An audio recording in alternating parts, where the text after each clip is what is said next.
Olá, meus queridos, tudo bem? Eu preparei uma aulinha para vocês sobre vegetação. Eu já havia falado que eu iria fazer essa aula. Eu acredito que ela vai ficar uma aula um pouco extensa, mas se isso acontecer, eu peço vocês que dá uma paradinha, descansem e depois vocês retomem, tá? Eu vou abarcar as vegetações mundiais, a gente vai falar as principais características e depois eu vou vir afunilando e quando der, fazendo essa conexão com os domínios morfoclimáticos que eu acho muito pertinente, que é algo que vem sendo cobrado sempre no Enem, tá? Então espero que vocês gostem da aula e que facilite o estudo de vocês. Bom, aqui eu tentei montar um mosaico com algumas das principais, né, vegetações do mundo, áreas cobertas, né, por gelo, com alguns vestígios aqui de vegetação, que são em relação às tundras. Aqui uma vegetação de área mais árida, né, semiárido. Podemos encaixar aqui a caatinga, aqui a araucária no Brasil, que é uma área de coníferas também, juntamente com aqui de lado, com a floresta de coníferas, taiga, uma floresta tropical, área de manguezal e essa vegetação belíssima aqui embaixo, que são, né, as vegetações mediterrâneas, que é vestígios da vegetação mediterrânea. Bom, aqui eu trouxe para vocês vão perceber aqui que nesse gráfico vocês vão poder visualizar o seguinte, né? A variação das coberturas vegetais de acordo com a latitude e altitude. Dá uma olhada aqui que quando nós falamos em relação à latitude, tá? Latitude. Aqui ele vai fazer a variação da latitude do Equador, prestem atenção aqui, ó, do Equador em relação ao polo.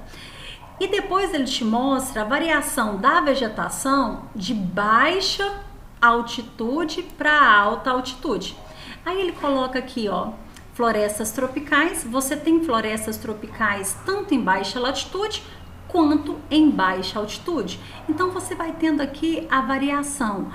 O que nós podemos tirar de conclusão disso?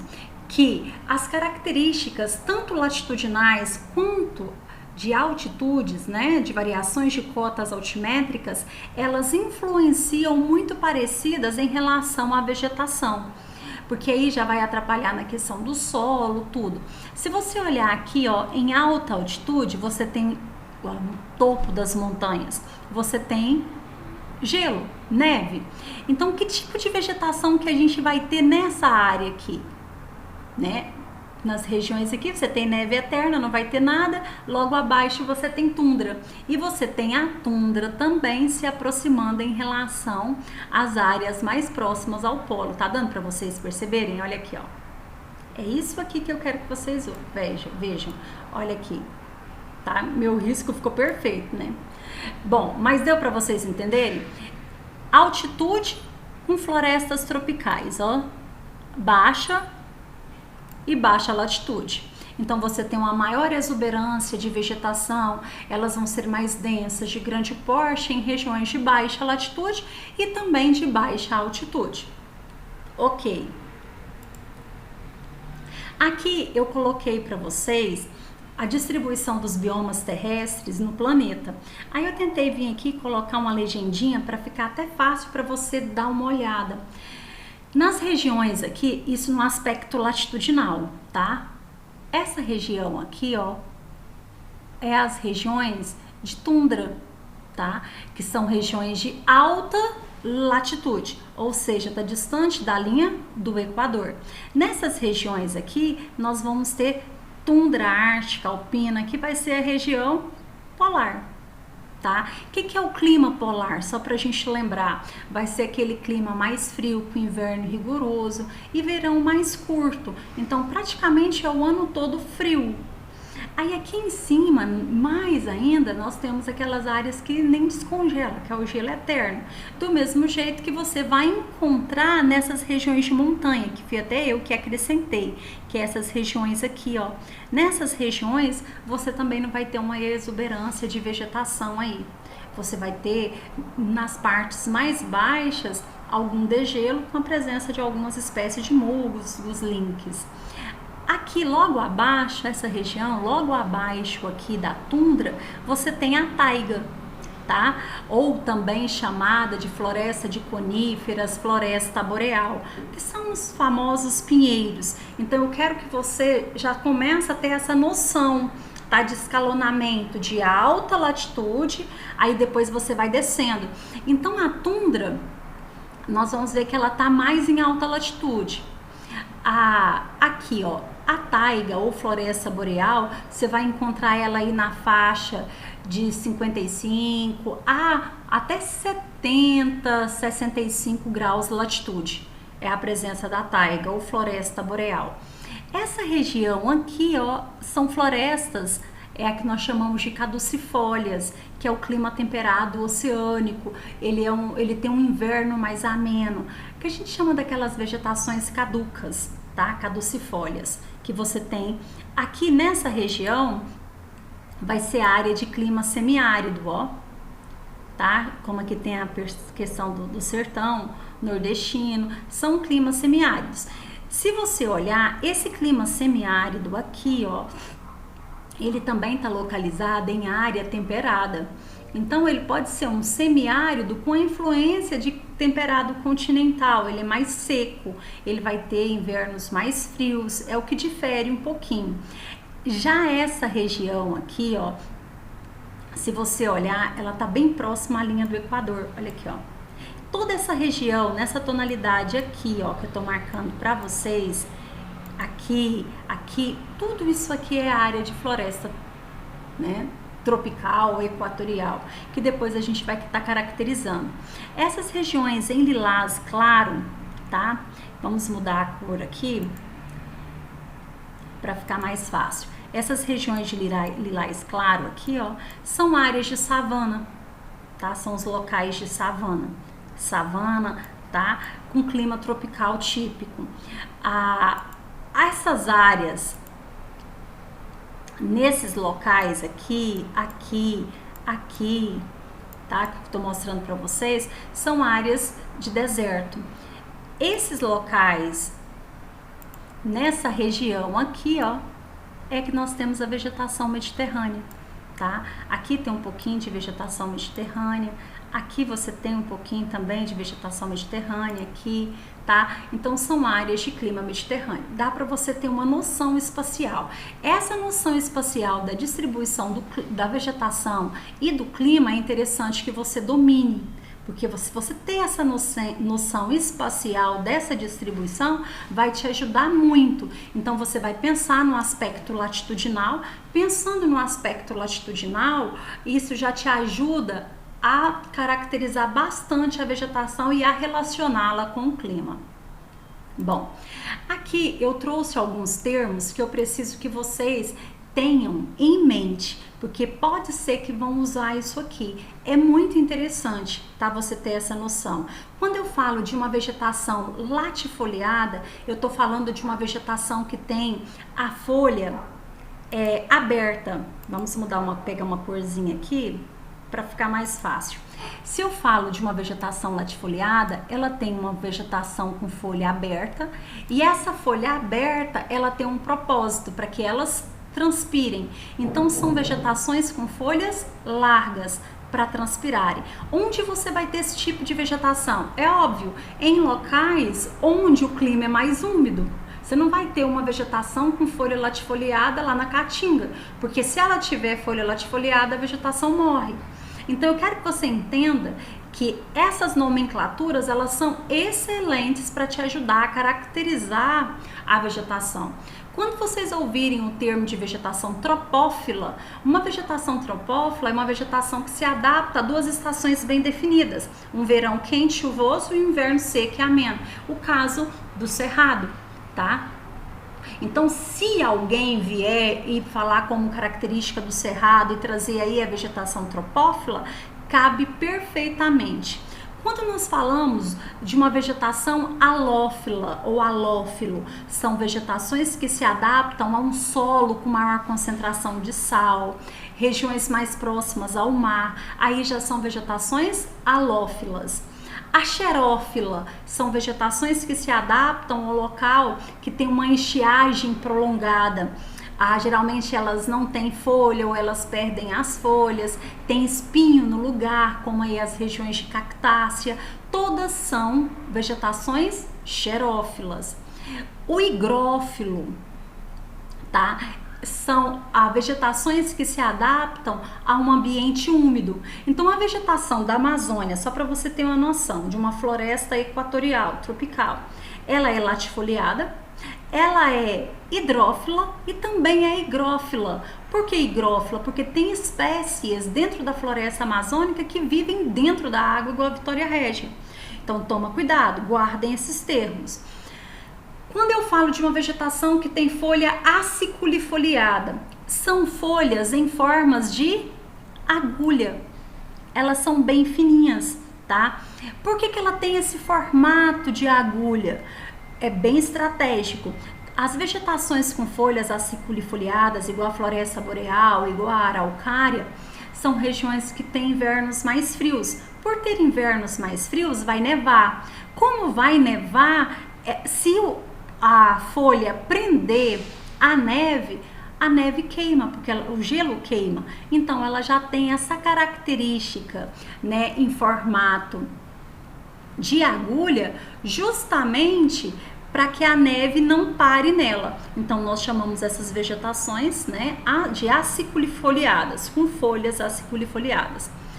As vegetações pneumotóferas ou raízes aéreas, um exemplo é a do manguezal. Elas vão estar localizadas em um solo bem encharcado, com pouca presença de oxigênio. Aí essas vegetações elas vão ficando com as raízes para fora. E elas respiram mais de fora. Então nós chamamos essas vegetações de raiz aérea ou pneumotóforas. O que é uma vegetação caducifólia? Você pode ouvir o termo tanto caducifólia como decídua. O que é isso? São vegetações que perdem as folhas. Na caatinga, a gente fala que ela é uma vegetação decídua. Ela vai perder a folha porque tem períodos prolongados de estiagem. Então as espécies elas jogam todas as folhas fora, fica só os galhos secos. Para quê? Para que elas não transpirem, porque se elas transpirarem, elas morrem. As caducifólias é um termo mais utilizado lá para floresta temperada ou floresta caducifólia. No período de outono, já preparando aí para o inverno, elas vão mudando a cor da folha. Vai ficando ali para um amarelo, fica uma avermelhada, amarelo, até ela perder todas as folhas. É o que nós chamamos de vegetações caducifólias. Semidecíduas. Algumas espécies do cerrado têm folhas semidecíduas. Elas perdem parte das folhas, porque vocês sabem que dentro das vegetações tropófilas, que se encaixa as semidecíduas, ela tem um período seco, né? Um período que a gente fala que é de estiagem. Se é de um período de estiagem, o que vai acontecer? Vai parar de chover, aí tá muito seco. Para ela não morrer, para ela não perder toda a água que ela tem armazenada, ela joga parte dessas folhas fora. Quando ela joga parte dessa folha fora, a gente fala que ela é uma vegetação semidecídua. O que é uma vegetação herbácea? São vegetações que não têm caule lenhoso, tá? Como a gramínea, tá? São vegetações mais em formato de ervas. Muito usada essa nomenclatura aí para os campos sulinos, campos gaúchos. Então você vai ouvir essa nomenclatura herbácea, certo? Eu tentei montar aqui alguns dizeres que a gente vai estar falando daqui para frente. Aí eu não vou me ater ao significado novamente, tá? Bom, dando sequência. Aqui eu já trouxe para você a tundra. Tá? Você vê a localização da tundra, ela está localizada em alta latitude, então você vai perceber que a tundra ela só vai aparecer no período do verão. E lembrando que o verão aqui, ele é um verão curto, tá? Porque o inverno é bastante rigoroso. Então, no verão curto, vai gerar o degelo e no processo de degelo apresenta aqui musgos, línquens, tá? Planta algumas espécies herbáceas. Então é uma área que vai apresentar esse formato de vegetação somente no período do verão, no período de estiagem. Que tipo de clima que casa isso aqui? O polar ou frio de montanha, onde você tem invernos bem rigorosos. Aí você fala assim, professora, mas e a Groenlândia aqui? Por que a Groenlândia tem parte dela que tá toda branquinha? Porque nesses locais aqui é gelo eterno, não vai ter degelo. Então a gente tem degelo nesse período aqui, ó. De boa? Alguma dúvida? Tá? Ah, e eu coloquei aqui em relação ao solo. O solo daqui, ele é um solo congelado, ele é um solo mais raso, porque ele não sofreu o processo de desagregação. Tá? A água quase não atua para fazer o processo de intemperismo, então a maior parte das vezes ele é um solo congelado, que a gente chama de permafrost, tá? Então o solo permafrost, ele é um solo congelado. E no período de verão, tá? A vegetação, né, que vai se formando, ela acaba atraindo aves, animais para essa região. Então vamos à sequência. Eu tentei organizar de forma mais escalonada, já para você ir percebendo a estratificação da vegetação. Então vamos ver aqui, ó. Então nós saímos da tundra, então logo abaixo dela, né, que você vai ter aqui latitudes que pode dar até em torno de 70, 65 latitude, de 50 a 65, nós temos a taiga ou floresta de coníferas. Nessa região nós falamos que é o clima subpolar ou subártico. Lembra que o subártico ou subpolar, ele tem invernos, né? Só que aqui eu quero que você lembre o seguinte, o inverno aqui não vai ser tão rigoroso igual da tundra, mas ele é frio, tá? Então aqui no período de inverno tem gelo, tem neve. Então a vegetação ela fica recoberta por neve. Então as folhas dessa vegetação aqui vão ser aciculifoliadas, como eu já mencionei para vocês, ó. Tem folhas aciculifoliadas e elas são perennifólias. O que é perennifólia? Lá eu não tinha nem colocado. Quando a gente fala de uma vegetação perennifólia, ela não perde as folhas. Lembra que a gente falou da caducifólia? Caducifólia perde as folhas, perennifólia não perde as folhas. Exemplo aqui, além das coníferas, tem musgos, linques. Dentro da vegetação de coníferas tem uma Anis lex, né? Aqui eu coloquei o lariço, que também é conífera, tá? Só que aí ele tem uma coloração mais amarelada que se mistura com essas espécies. Aqui, ó, nós vamos ter o permafrost, também uma sequência do permafrost, que vai ser um solo mais raso também e pobre em nutrientes, que é um solo congelado. Essas áreas, elas vêm sofrendo muito impacto ambiental. Por que é uma área de grande impacto ambiental? Porque a vegetação das coníferas são vegetações excelentes para construção civil, para retirada de madeira e hoje muito utilizada para retirada de celulose, tá? Então vamos associar. Brasil tem coníferas? Sim. A vegetação de coníferas aqui, só para a gente ver aqui, a vegetação de coníferas vai ser a araucária. A araucária, ela vai dar origem a essa vegetação de coníferas.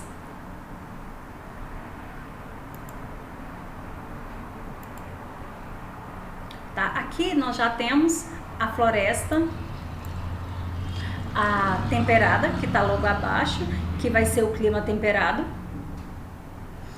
Nesse clima temperado é o temperado oceânico, então ele tem um inverno menos rigorosos. Só de olhar para a vegetação aqui, você vai ver que essa vegetação ela vai ser mais exuberante. Então você tem uma diversificação, tem coníferas no meio, tem folhas mais largas, tem arbustos, tem herbáceas, mas aqui as vegetações elas são decíduas, ou seja, tá? Elas perdem as folhas. A que nós chamamos de caducifólias. O solo aqui, ele já não é tão congelado, ele já vai ser um solo mais rico em nutrientes. Por quê? Como o clima é mais úmido, a chuva já desagrega mais o solo.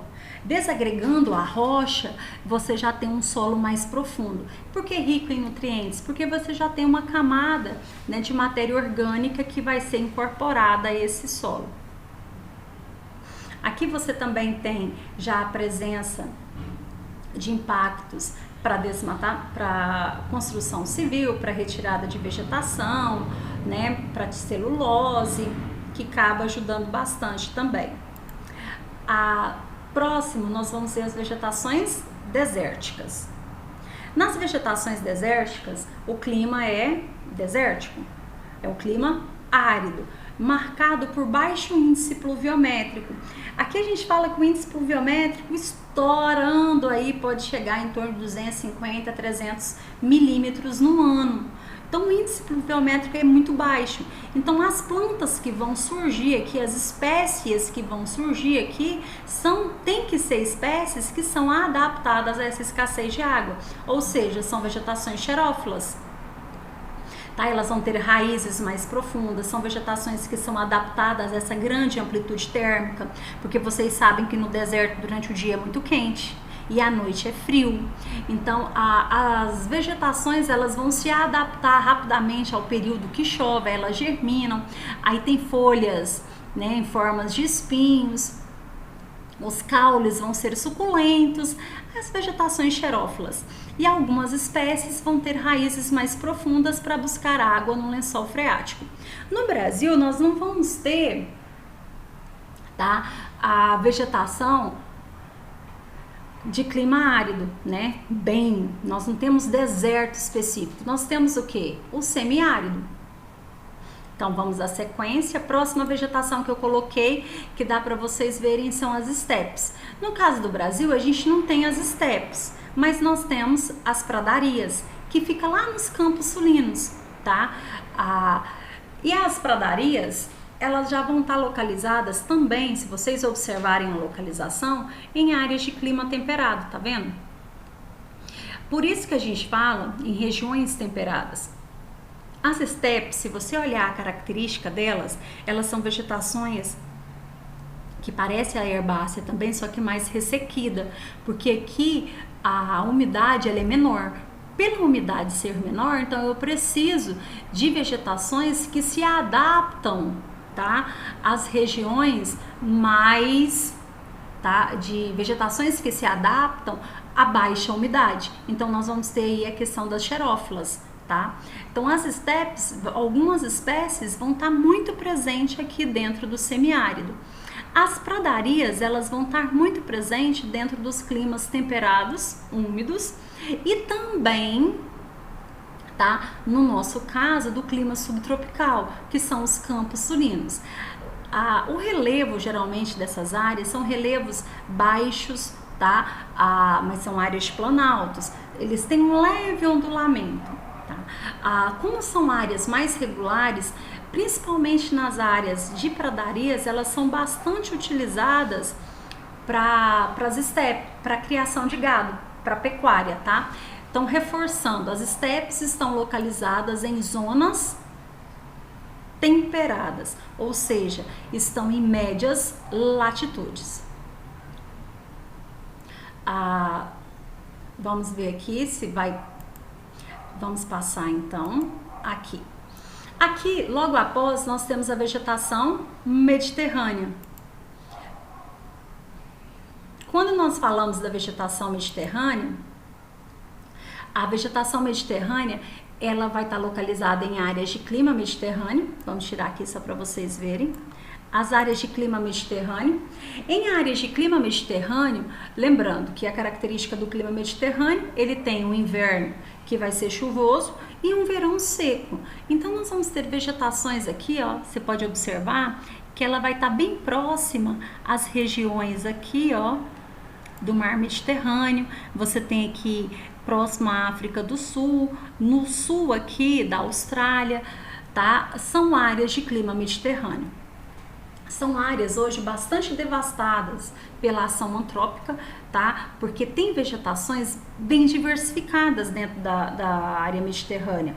Você tem questão mais arbórea, que vai ser as áreas aqui do chaparral. Você pode ver que o chaparral já tem áreas de bosques e arbustos, são vegetações um pouquinho maior. Nessas áreas, vocês vão ver que eles podem estar utilizando para extração de madeira, para pecuária. Então são áreas bem, tá, devastadas. Já os maquis são arbustos densos e fechados, bem fechadinhos os maquis. Então são folhas dentro, né, da vegetação mediterrânea, são vegetações perenes, com folhas, às vezes algumas com cera espinhosa, tem raízes mais profundas. Isso vai ajudar a vegetação a se adaptar a esse período de estiagem prolongada, tá? Então vamos à sequência. Floresta equatorial ou tropical. O que é uma floresta equatorial? Aqui você já vai perceber que é uma vegetação mais densa, latifoliada, ela está localizada em baixa latitude, tá? Onde há uma grande incidência de raios solares. O solo aqui dessas vegetações geralmente são latossolos. O que é um latossolo? Que tem grande presença de ferro e alumínio, tá? Tem um solo humoso, uma grande cobertura de humus pela exuberância da floresta. Então aqui a gente tem uma floresta latifoliada, densa, de grande porte, higrófila, hidrófila.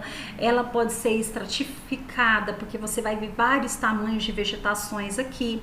É uma área riquíssima em biodiversidade. Dentre as florestas equatoriais ou tropicais, como eles falam, você tem a Mata Atlântica, que você pode perceber bem aqui, ó, a Mata Atlântica. Você tem aqui a floresta amazônica. Essa região aqui é a floresta do Congo, Bornéu, tá? A Sumatra, que são as vegetações localizadas aqui em baixa latitude. Lembrando, perennifólias são vegetações que vão ter folhas praticamente o ano todo. Cai, né? Perde folhas, mas não perde tudo. Ok? Bom, cerrado. Cerrado ou savana? O clima aqui vai ser um clima tropical típico, tá? Ele vai ter duas estações bem marcantes, um verão mais quente e úmido e um inverno mais seco, tá? Essa vegetação aqui, você fala assim, professora, mas é vegetação herbácea, sim. As áreas de cerrado, elas são áreas bem diversificadas, você tem uma variação bem heterogênea. Então, na área de savana, você tem áreas de mata, de galeria, que é uma vegetação mais densa, mas de forma geral, a vegetação do cerrado que mais vai caracterizar a vegetação do cerrado e a vegetação da savana são vegetações de raízes profundas, troncos e galhos retorcidos, casca grossa, tá? Você vai ter as vegetações gramíneas, herbáceas, e essas vegetações elas vão adquirir já essa característica porque ela tem solos ácidos. Por que solos ácidos? Porque nessa região aqui são áreas de latossolo. O cerrado ele se enquadra, ele se encaixa em solo, que a gente dá o nome de latossolo. O que é um latossolo? É um solo rico em ferro e alumínio. O fato dele ser rico em ferro e alumínio, ele se torna um solo ácido. Tá? Então hoje um dos impactos mais intensos para o cerrado vai ser o que? Agropecuária. Por quê? Eles vêm conseguindo corrigir essa acidez do solo com calcário. De forma geral, em relação às características aí da savana e do cerrado, são essas características. Então você tem espécie variada, são áreas muito suscetíveis ao desmatamento para retirada de madeira, para agropecuária, né? São áreas que eles consideram hoje um hotspot. O que é um hotspot? São áreas localizadas aqui, ó, em regiões tropicais, porém ameaçadas de extinção. Então o cerrado ele é um hotspot, a Mata Atlântica é um hotspot, tá? Não esqueça então dessa nomenclatura, que é interessante que você tenha isso em mente. Bom, nós passamos por todas as vegetações. Agora, é interessante a gente ter um olhar mais voltado dessas vegetações para dentro do Brasil a partir dos domínios morfoclimáticos. O que são os domínios morfoclimáticos? Eu tentei montar um esquemazinho aqui para ver, né, para que vocês possam perceber que o domínio morfoclimático, a partir da definição né, sugerida por Aziz Absaber, é que os domínios morfoclimáticos eles são resultados, eles são resultantes dessa interação. Que interação? Da vegetação, do solo, da hidrografia, do relevo e do clima. Ele fala que essa junção, essa integração de todos esses 5 elementos é que você vai ter os domínios morfoclimáticos, amazônico, cerrado, a caatinga, os mares de morros, a araucária e as pradarias. Aí nós temos ainda para Aziz Absaber o que ele chama de área de transição, que são esses locais aqui, ó, branquinho. O que é uma área de transição para Aziz Absaber?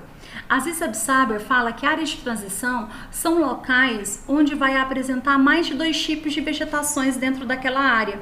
Ele é uma área que vai variar. Se você olhar aqui, essa localidade ela está entre o domínio amazônico e cerrado. Então essa região aqui ele considera como uma área de transição.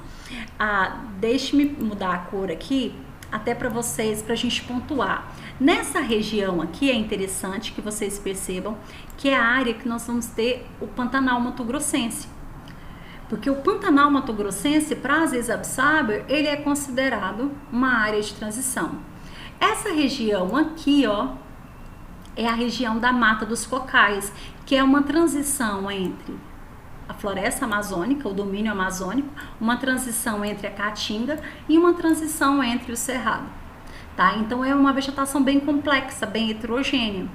Nessa região aqui, ó, litorânea, bem na beiradinha aqui, ó, de norte a sul, nessas reentrânciazinhas aqui, tudo aqui nós temos o que nós chamamos de mangue, que também é uma vegetação, né, que também é considerada para Aziz Absaber como uma área, tá, de transição. Então, recapitulando aí rapidinho. O que é domínio morfoclimático? Né? Domínio morfoclimático ele é fruto da interação do clima, do relevo, da vegetação, da hidrografia e do solo. Ele fala que cada domínio ele vai resultar dessa conectividade. Já as áreas de transição são locais que vão apresentar mais de 2 tipos de vegetações, certo? Quando ele fala da questão do domínio amazônico, ele fala que a vegetação da Amazônia, né, com aquelas características, as florestas equatoriais, densa, latifoliada, de grande porte, úmida, só vai ser desse jeito porque você tem um clima equatorial. Esse clima equatorial, ele é quente e úmido. E esse quente e úmido, esse clima quente e úmido, ele interfere na vegetação, que por sua vez também interfere no solo, que por sua vez também vai interferir na hidrografia, que por sua vez sofre influência também do relevo. Professora, mas como a vegetação vai interferir no relevo? Como o clima interfere no relevo? Interfere? Como? No processo de desagregação, no processo de intemperismo, modelando esse relevo, certo? Então você vai ver aqui que o solo da Amazônia, só para vocês conseguirem perceber daqui para frente a análise que a gente vai fazer. A gente vai falar que o solo da Amazônia ele é um solo latossolo, porém humoso. Se ele é um solo latossolo, ele sofre lixiviação. Mas por que ele sofre lixiviação? Porque o clima é úmido, então ele vai ser lavado. Mas por que ele tem humus? Porque existe uma exuberante floresta que vai deixar com que as vegetações caiam e recobra esse solo. Então é essa conexão que vai fazer com que, na visão de Aziz Absaber, gerem os domínios morfoclimáticos. Então vamos caracterizar um a um. Eu trouxe aqui primeiro para vocês verem o domínio amazônico. O domínio amazônico, eu trouxe as características da vegetação, que a gente já falou, que não foge da floresta tropical. Ela é densa, latifoliada, de grande porte, úmida, tá? Perenifolha. Porém, é importantíssimo que vocês não esqueçam disso. A gente trata o domínio amazônico estratificado. A gente fala que vai ter a vegetação de igapó, de várzea e de terra firme. Se vocês estão percebendo, o que vai marcar isso aqui? O domínio, né? O leito dos rios.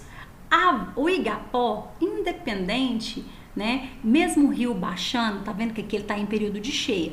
Mesmo no período baixo do rio, não sei se tá dando para vocês verem aqui, ó, ela tá dentro da água. Então a vegetação de igapó, ela sempre vai ficar dentro da água, que a gente falou que são as higrófilas. Aqui a de várzea, ela é semi-alagada. No período de vazante, em que o rio está mais baixo, ela fica seca. certo? Aí em período das cheias ela alaga. Um exemplo aqui é o açaí, a seringueira, todas são vegetações de várzea. As vegetações de terra firme já são aquelas árvores de copas maiores, tá? Grandes. Um exemplo aqui é a castanheira do Pará. Clima. Qual que é o clima dessa região? O equatorial úmido. Eu já falei para vocês.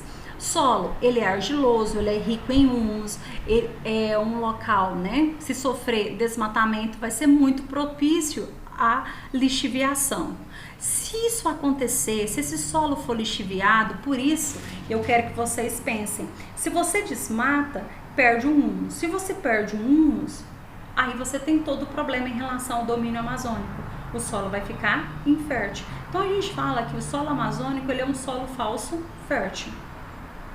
O relevo que vai dominar na maior parte aqui vai ser áreas mais baixas, tá? Porém, o domínio amazônico é o local do Brasil que tem um pico mais alto, que é o Pico da Neblina, tá? Então nós temos planaltos com a presença do Pico da Neblina, algumas serras, temos depressões e temos as planícies. Porém, o que vai dominar dentro do domínio amazônico são as regiões mais baixas de planície. Aí é outra coisa que é interessante a gente relembrar. Por isso que ao construir usinas hidrelétricas nessa região, nós temos rios bastante caudalosos aqui por conta da bacia amazônica, o impacto ambiental aqui é maior, justamente pela pequena declividade do relevo. Aí, como eu já falei da bacia hidrográfica, a gente pode dar sequência. Aqui eu trouxe para vocês a Caatinga. A Caatinga, ela é uma área, né, localizada em uma depressão, que é a depressão sertaneja. O que é uma depressão? Quando a gente fala de depressão, depressão é uma área rebaixada. A gente vai estudar isso mais na frente. Aí vocês vão ver que tem dois tipos de depressão. A gente tem uma depressão relativa e uma depressão absoluta. O Brasil não tem depressão absoluta, só relativa. Então você tem serra de cá, você tem serra de cá, certo? A depressão é o ponto mais baixo entre esses dois. E a depressão sertaneja, ela está nesse vão aqui, ó. Por isso que, lembra quando eu falei para vocês das chuvas orográficas? Quando a gente falava sobre as chuvas orográficas que vêm aqui, ó, do Oceano Atlântico, ela bate aqui no Planalto, né, no Planalto de Borborema. Aí essa umidade, ela leva esse vapor e faz com que as chuvas fiquem todas de cá, não chegando umidade para cá. Do mesmo jeito, você tem serras de cá. Então as umidades vindas aqui, ó, da região norte da Amazônia não vai ultrapassar essas serras, o que vai fazer com que o índice pluviométrico aqui no sertão seja baixo, ocasionando aí o clima semiárido, marcado pela desigual né, distribuição das chuvas. O índice pluviométrico vai ser pequeno, até no máximo 750, 800 milímetros no ano. Você vai ter um solo aqui mais raso. Por que ele vai ser mais raso? Porque como o clima é mais seco, chove pouco. A água, gente, é o que mais vai desagregar a rocha. Então, todas as vezes, quando você ouvir esse termo de solo raso, ele é um solo pouco, né? Ele é um solo pouco desagregado. Você tem solo com presença de rocha, então você tem a presença aí de regolitos, que a gente vai falar mais na frente quando eu trabalhar solo com vocês. Ele vai ser um solo rico em minerais, porque como chove pouco, então ele é pouco lixiviado, então você tem uma concentração de sais minerais. A maioria dos rios dessa região são rios intermitentes. O que são rios intermitentes? Que só tem água no período da chuva. Parou de chover, ele seca. Por isso que às vezes ao viajar para o sertão, você passa por pontes e as pontes estão totalmente secas. Totalmente secas. Por quê? Está em período de estiagem. Porém, alguns afluentes chegam até o sertão nordestino, né? Afluentes de qual bacia? Da bacia do São Francisco, que é o Velho Chico, que é conhecido como o Rio das Integrações Nacionais. E é essa bacia aqui em que eles, né, estão pleiteando e começaram a construir a transposição do Rio São Francisco para levar a água para locais onde o índice pluviométrico é menor. Exemplos de vegetações aqui da Caatinga é o xique-xique, o mandacaru, tá? Que são vegetações xerófilas, vegetações que algumas têm espinhos no local. Você pode ver que tem algumas presenças aqui, ó, de herbáceas. Essa regiãozinha aqui, ó, são vegetações arbóreas. Não sei se está dando para vocês perceberem, ela tá verdinha, então ela tá com folha. Ora, significa que choveu. Quando ela chove, rapidinho ela fica florida, né? Desculpa, as folhas vêm, não florida, as folhas vêm. Tanto é que a caatinga é conhecida como a vegetação do milagre. Pode chover o pouquinho que for que as folhas vêm. Hora que eles vão percebendo, né, que a vegetação vai percebendo que a umidade está diminuindo, o que que ela faz? Ela joga as folhas fora. Então aqui nós temos as vegetações que se adaptam, né, que é a decídua, ela perde as folhas. Não sei se vocês já viram um filme de cangaço que mostra as vegetações, né, todas cheias de galhos secos. São vegetações que perderam as folhas porque está no período de estiagem prolongada. Bom, essa é a característica marcante da caatinga. Aqui, cerrado, o nosso cerrado. Então, vale ressaltar que o cerrado, ele tem em torno de 22% do território brasileiro. O cerrado, como dá para vocês perceberem, ele tem um tronco retorcido, né? Ele tem aqui, ó, a casca, não dá para ver, mas ele tem casca grossa. Algumas espécies de folhas do cerrado, ela tem como se fossem uns pelinhos e algumas em formas de cera. Por que isso?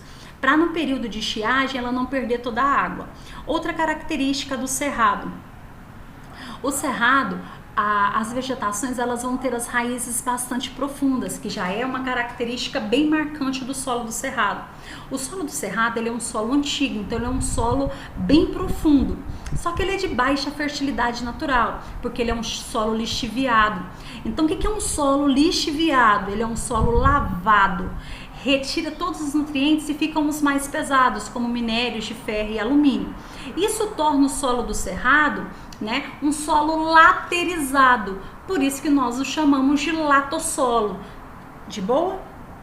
Ele é um solo ácido, e é esse solo ácido que dá esse formato de troncos e galhos retorcidos, vegetações mais baixas, tá? Nós não vamos ter uma vegetação de grande porte, ela não vai ser tão densa, certo? Só que o cerrado, ele é bem, tá? Ele é bem diverso, ele é bem heterogêneo, a vegetação do cerrado. Se vocês observarem, a vegetação do cerrado, ela pode ser aqui, ó, estratificada, tá? Nós temos aqui formações dentro do cerrado com um aspecto mais de florestas, que são árvores maiores, que é o que nós chamamos de mata ciliar, as matas de galeria, certo? Aí você vai ver aquela vegetação próxima aos rios, mais densa, de grande porte. Isso tudo dentro do cerrado. Aí aqui você vai estar vendo aqui, ó, que ela vai diminuindo de tamanho, que é o que a gente chama de mata seca, e até mesmo o cerradão. O cerradão aqui você já tem uma vegetação, né, não tão de grande porte, mas ela é menorzinha, e algumas espécies com troncos e galhos retorcidos. Nessa região aqui, hora que vai se assemelhar mais ao cerrado mesmo, aí você vai ter aquela característica, que é o cerrado típico mesmo, que são vegetações mais espaçadas, de pequeno porte, troncos e galhos retorcidos, raízes profundas. E é muito interessante aqui, ó, essa região aqui, ó, que é a da vereda. A vereda, ela é considerada a caixa d'água do cerrado. Porque a vereda, que são Buriti, são áreas de palmeira, Essa vegetação, ela tem uma característica de estar sempre localizada próxima à água. Então, elas retêm muita água. Elas são de suma importância para a manutenção de água dentro do cerrado. E a hora que eu voltar, vocês vão perceber que o cerrado, por toda essa característica, por ter um solo mais poroso, pela vegetação ser de raízes mais profundas para buscar água no período de estiagem, isso vai fazendo com que a água, tá, vá para o lençol freático. Então, nessa região aqui do cerrado, nós vamos ter um dos maiores lençóis freáticos, que aí vai estar, né, distanciando também, pegando aí a questão do aquífero de Guarani, por ser rochas mais porosas. Outra característica do cerrado são as formações campestres, que são pontos mais altos. Aí você tem as vegetações herbáceas, tá? Que é o que a gente fala de campo limpo, o campo sujo e o campo rupestre, tá? Que vão ser algumas vegetaçõezinhas, né, herbáceas com alguma presença de arbórea.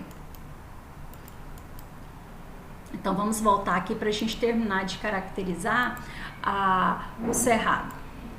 Então, nós falamos da questão do solo. Clima é o tropical semiúmido, ele tem 2 estações bem definidas, nós já falamos sobre isso. Caracterizamos a questão do solo, falei que as rochas são porosas, usa o calcário para fazer a calagem do solo, por isso que é uma vegetação bastante impactada, ela é um hotspot. Eu já tinha falado para vocês. Já caracterizamos a vegetação, ela é semidecídua, algumas são cobertas por pelos. Agora, hidrografia. A hidrografia do cerrado, por isso que a gente fala que o cerrado ele é considerado o berço das águas. O cerrado ele está localizado no relevo mais alto. O cerrado ele está no Planalto Central brasileiro, são os pontos mais altos do território brasileiro em relação às áreas circundantes. Não estou falando que é onde tem uns picos mais altos, mas por ter uma porção mais elevada, a maior parte das nascentes das nossas bacias hidrográficas estão em áreas de cerrado. Então o cerrado ele acaba devolvendo a água para essas nascentes. Quais as nascentes de quais bacias? Aí nós temos a bacia Tocantins-Araguaia, desculpa, a bacia do Paraná, do Paraguai, a bacia do São Francisco,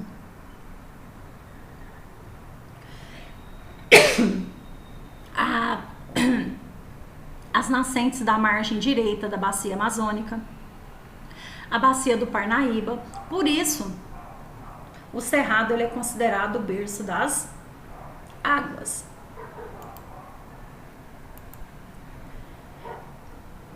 Aqui, ó, quando a gente fala do relevo, eu já falei para vocês, é o Planalto Central brasileiro, constituído por chapadas e serras. Tá? Aqui dá para vocês perceberem que eu falei para vocês a questão do tronco e dos galhos retorcidos. Aqui, ó, bem legal, que dá para você ver a questão da vegetação herbácea, tá? Que é a gramínea. Essa região aqui dá para você perceber a questão do planalto. O que é planalto? São áreas irregulares. Isso aqui já é uma área de chapada, ó, onde você tem um topo mais aplainado, mas são áreas elevadas, ok?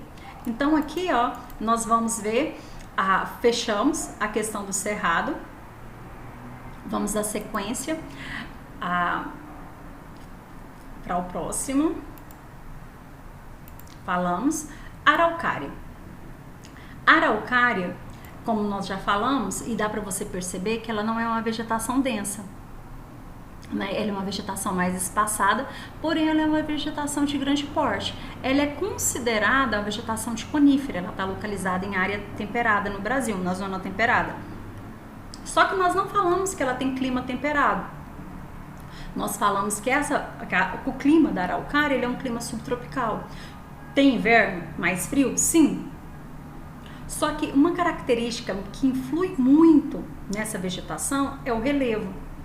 nós vamos ver aqui que o relevo dessas áreas são mais áreas de planalto, então tem pontos mais elevados. E como já está em média latitude, você tem um inverno mais frio. Só que nesses pontos mais altos, esse inverno que já é mais frio, ele vai ser mais frio nesses pontos de maior altitude, o que vai fazer com que os invernos em alguns pontos serranos no sul venham, né, chuvas em forma de neve.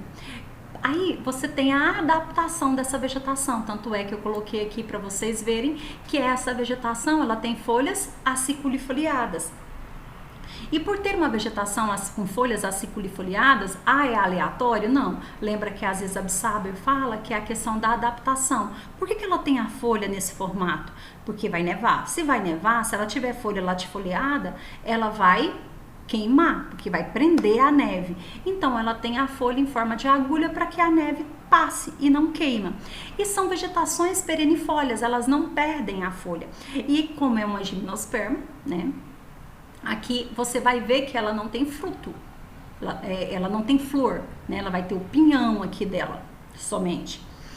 É uma área bastante impactada, nós vamos ter aqui em torno de 2% só da vegetação. Por que ela foi bastante impactada e está sendo ainda impactada?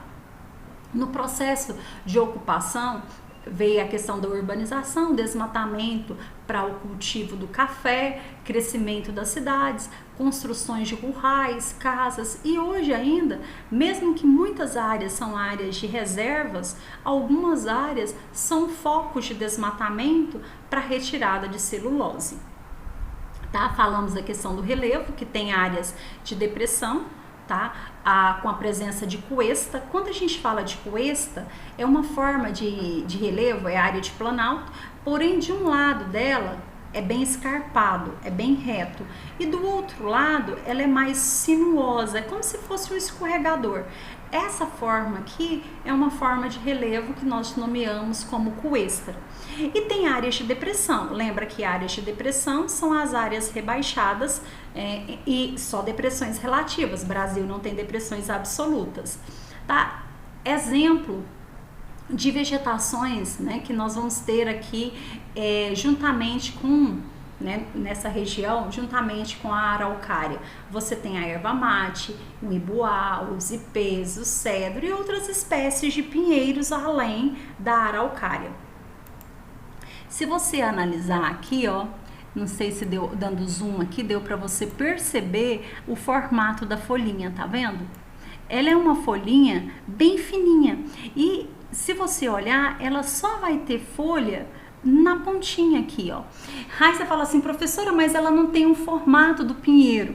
Eu gosto até de brincar com os meninos que ela parece um guarda-chuva aberto. Mas por que esse guarda-chuva aberto? Porque aqui o inverno ele não é tão rigoroso. Lá, né, nos trópicos, nós vamos ver acima dos trópicos, na região ali da floresta de conífera mesmo, o inverno é bem rigoroso. Então ela tem que ter um formato mais de cone para que a neve desça, tá? Então deu para vocês perceberem a questão dela aqui, né, as folhinhas. Então vamos dar sequência aqui. Pontuamos tudo, solo. A questão do solo é o solo de terra roxa. Tá? O que é o solo de terra roxa? Ele é um latossolo, tá? Só que ele é um latossolo vermelho. Ele é uma rocha, né? Um solo proveniente da desagregação do basalto, que vocês já estudaram. Ficou muito conhecido por conta do café como terra roxa, né? Mas o nome correto seria aí, né, um latossolo vermelho. Aqui os campos sulinos ou pradarias. Mas para Aziza Absaber, a nomenclatura certa é pradarias. Mas se você vai encontrar pampas, campos sulinos em relação a bioma. Esse daqui é o que nós chamamos lá, que eu mostrei para vocês, de um clima, né, de uma vegetação que vai se adaptar a um clima temperado mais úmido. Só que no Brasil nós falamos que é um clima subtropical. Tem inverno mais rigoroso, porém tem um verão bastante chuvoso, né? Tem chuvas distribuídas ao longo do ano. A extensão das pradarias, se você observar aqui, ó, ela vai pegar Brasil, porção centro-sul do Brasil, pega Uruguai e pega a Argentina. É uma área que, pelo tipo de vegetação, com vegetações herbáceas, mas tem algumas áreas de vegetações arbustivas, é muito suscetível à criação de gado, tá? Ele é um solo fértil, tá? Um solo muito propício para a agricultura. Só que aqui em algumas áreas ele tem a presença de areia. E como tem a prática da monocultura, né, excessiva, um dos impactos muito comuns aqui no pampa, né, ou nas pradarias, é o que nós chamamos de areização ou arenização. Os campos sulinos estão virando areia. Não está havendo uma mudança climática, não é que está parando de chover, está se perdendo solo. Tá? A área está ficando improdutiva, por isso a nomenclatura desertificação. Então está se tornando uma área improdutiva para a agricultura. Não sei se deu para vocês perceberem, aqui ele é um relevo mais aplanado. Porém, nós não podemos considerá-lo como planície. Por que não planície? Porque você, lá aqui, ó, não sei se está dando para vocês perceberem, vamos pegar aqui o zoom.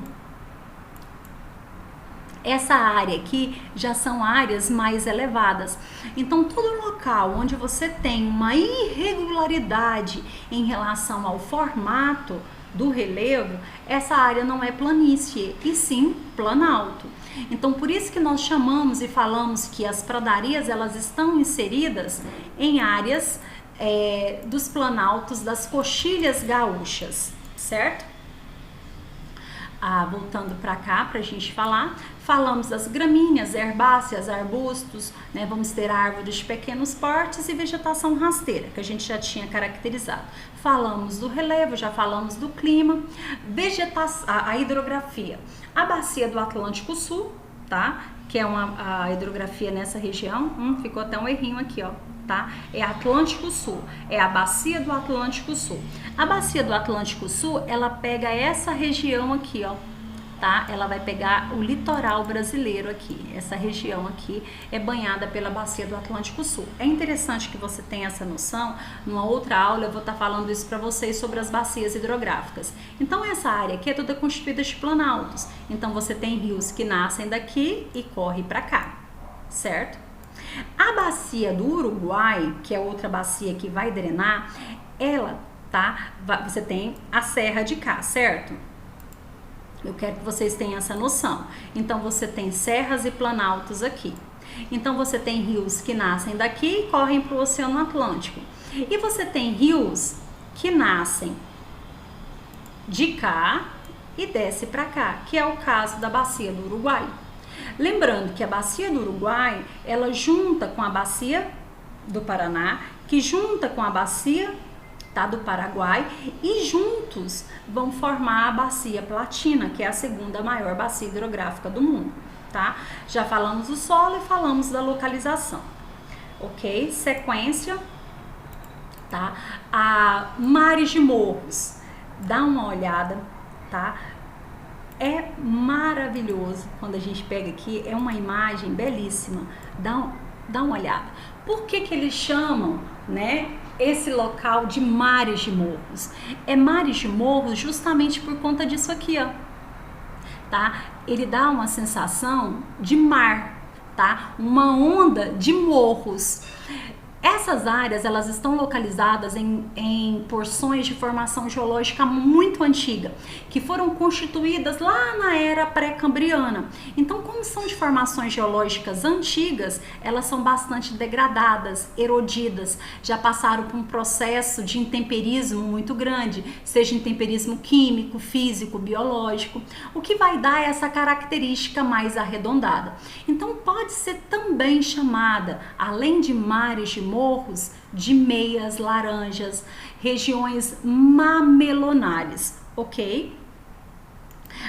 Se vocês olharem a localização dos mares de morros, ele vai se estender de norte a sul, tá? É uma região que vai ter que vai estar situada entre o clima tropical úmido, mais próximo ao litoral, e o clima tropical de altitude. Onde vai aparecer o clima tropical de altitude? Nos pontos mais elevados, ali na região de BH, região de São Paulo, nós vamos ter a presença dos mares de morros com clima tropical de altitude. Aí você tem um verão mais ameno e um inverno mais frio, porém seco. Tá? Ele parece muito com o nosso, lembra da gente trabalhar sobre isso? E qual a vegetação que vai recobrir os mares de morros?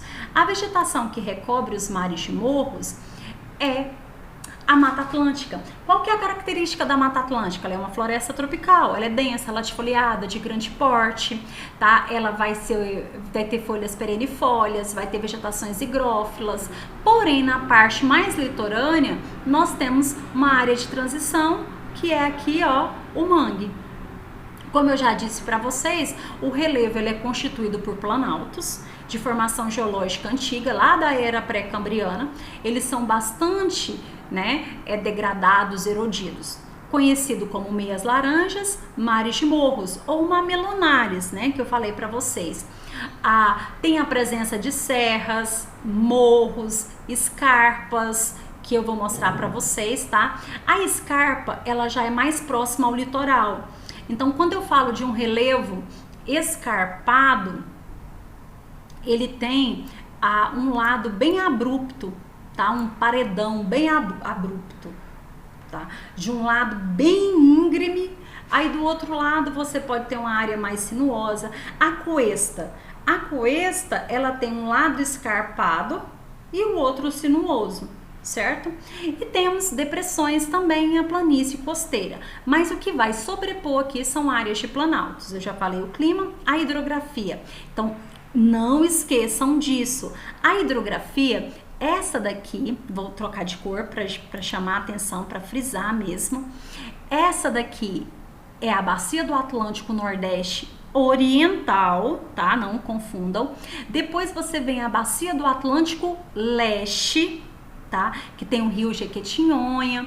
Depois nós temos a Bacia do Atlântico Sudeste, que foi um dos rios mais impactados aí em relação às barragens que foram rompidas, tá? Então foi na Bacia do Atlântico Sudeste. E depois nós temos aqui a Bacia do Atlântico Sul.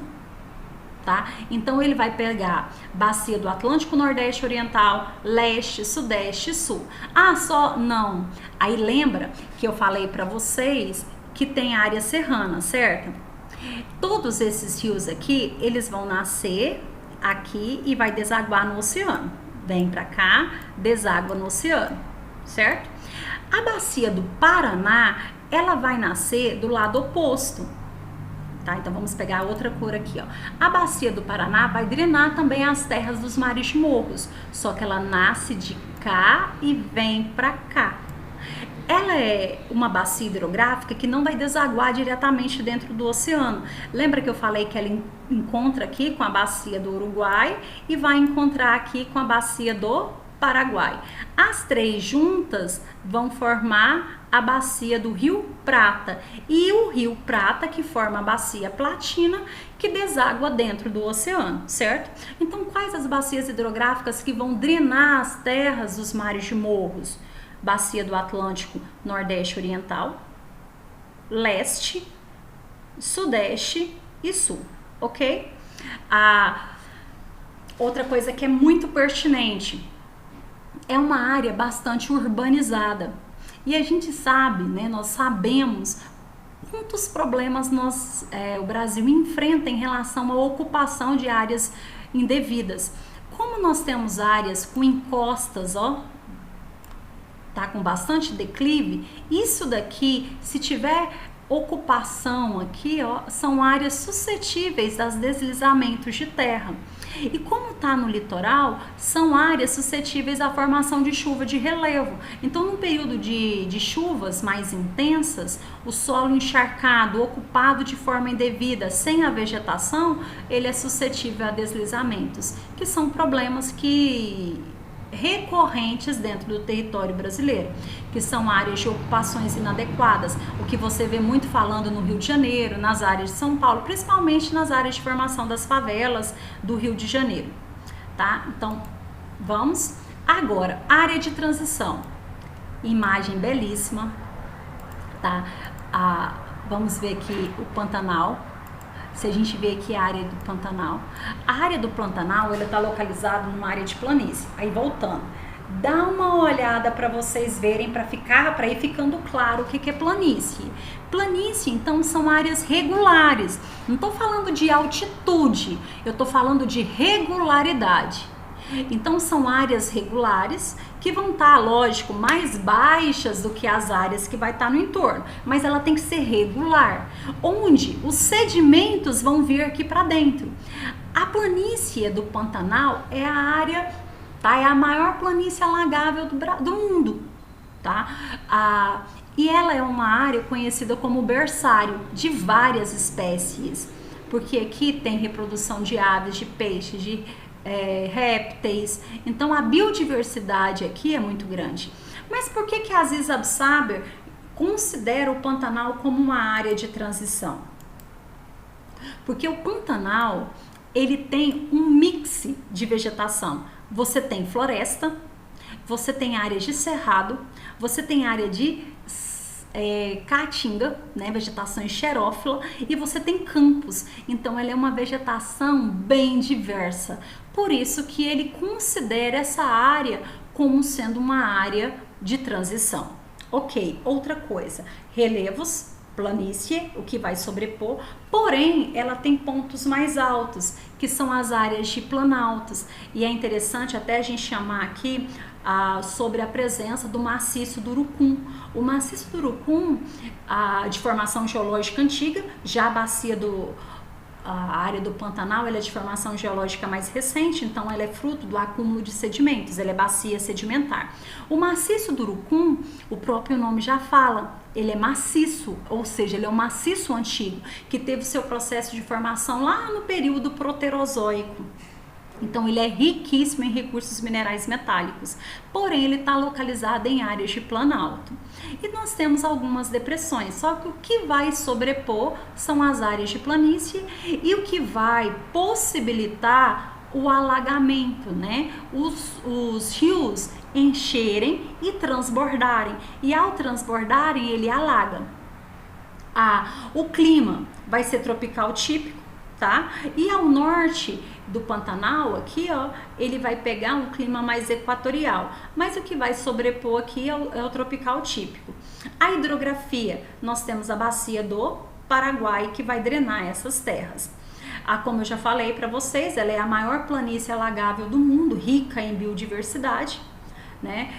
Uma vegetação bastante heterogênea. Outra característica muito interessante que vai dar origem a isso aqui é o fato do solo ser arenoso e argiloso. Então, com a argila ele encharca.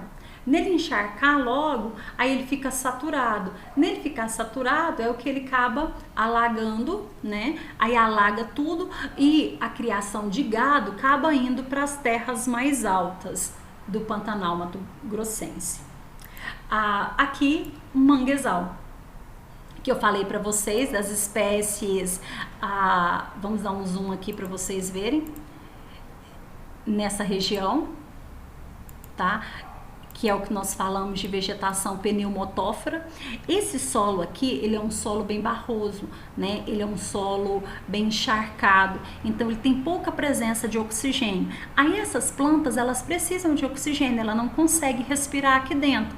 Não respirando aqui, as raízes ficam de fora. Por isso que nós chamamos de vegetações aéreas, tá? De raízes aéreas ou pneumotóferas. Outra coisa muito interessante, muito marcante em relação ao mangue, ele é uma área, tá? Onde várias espécies reproduzem aqui. Então ele é riquíssimo em biodiversidade e é uma área que vem sendo bastante impactada Por quê? Com o crescimento da urbanização, eles vêm drenando essa área. Se eles drenam essa área seca. Se ela seca, não tem como essas espécies se reproduzirem aqui. Então é um impacto ambiental imenso. Outro impacto ambiental que eles sofrem muito é a questão do lixo, da contaminação aqui com dejetos humanos, né, por conta desse capitalismo desenfreado. Ok. A vegetação nós já falamos, né? Nós temos a vegetação aí aérea, pneumotófora, né, com plantas halófilas, porque tem que ser plantas halófilas, porque aqui tem uma concentração de sal maior. E um exemplo é o mangue vermelho. Clima litoral, então é o tropical úmido, você pode chamar de tropical litorâneo ou tropical atlântico. Você tem chuvas concentradas mais no outono e no inverno, porém as chuvas são distribuídas ao longo do ano. A hidrografia vai pegar todas do litoral, Atlântico Nordeste, Oriental, Atlântico Leste, Atlântico Sudeste e Atlântico Sul, tá? Que estão localizados nas reentrâncias litorâneas. Então eu quero que vocês entendam que o mangue, ele é fruto do encontro da água de rios com a água do mar. Então você tem aqui uma água mais salobra, é uma mistura.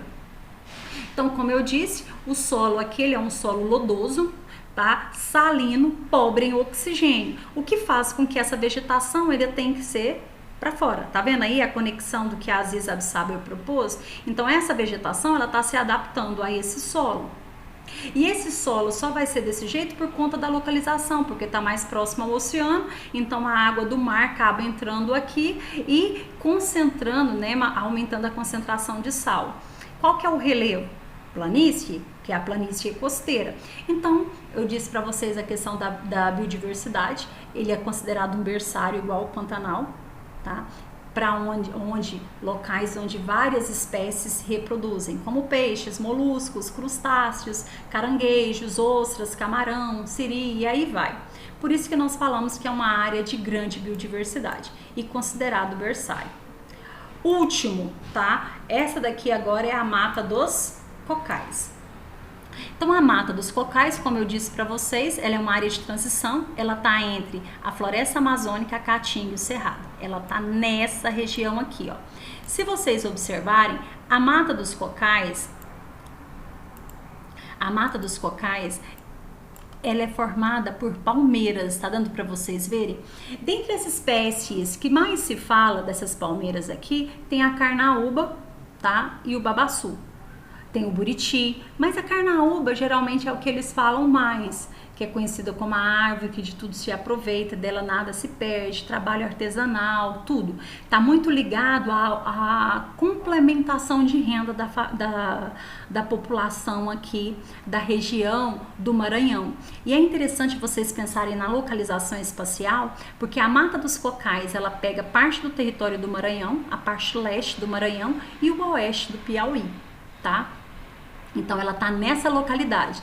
E aqui, ó, é uma área que vem sendo impactada mais ao sul dela para agricultura, porque ela tem clima tropical também, tá? Então ela tem uma área aqui muito voltada para agricultura, é o que nós chamamos da região do Matopiba. É uma área voltada para agropecuária, né? E mais para agricultura, e dentro dessa agricultura, o cultivo da soja. Voltando aqui. Vegetação que eu já falei para vocês, são áreas de palmeiras, cocais, babaçu, carnaúba, buriti. Ela tem grande importância econômica porque tira cera, óleo, madeira, fibras, artesanato. Então dela se aproveita praticamente tudo. O solo, como eu já disse para vocês, ele é um solo profundo, é o latossolo, argiloso. Ele é um solo menos ácido do que o nosso aqui do Cerrado. Por isso que é uma área muito procurada pelo processo aí de crescimento da fronteira agrícola. É a região que nós falamos, que eu havia comentado com vocês, do Matopiba, que pega a região do Maranhão, do Piauí, né, do Tocantins e da Bahia. Tá? São áreas do Cerrado com um solo um pouco menos ácido que vem sendo ocupado pelo cultivo da soja, por esse processo aí do cultivo da soja. A hidrografia, nós temos aqui a hidrografia do Tocantins Araguaia, que vai ser aqui na região mais ao norte aqui. E nessa região aqui, ó, pegando o pedacinho do Maranhão e do Piauí, você tem a bacia do Parnaíba, tá? Que é a hidrografia que vai drenar essas áreas. O clima, eu já falei que é o tropical continental, e a questão dos relevos. São áreas de planaltos, com algumas presenças, né, de planície mais aqui ao norte. Essa área aqui é de planície, que eu falei para vocês. E nessa porção mais central é a porção do Planalto Centro-Sul do Brasil, tá? Praticamente passamos por todos os domínios, né, em relação à vegetação.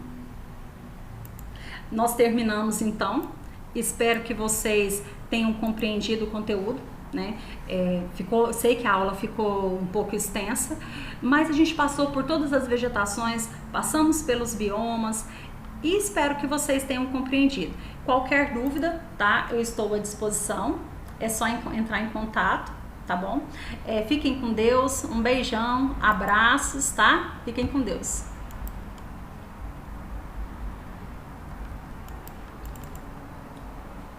Até a próxima.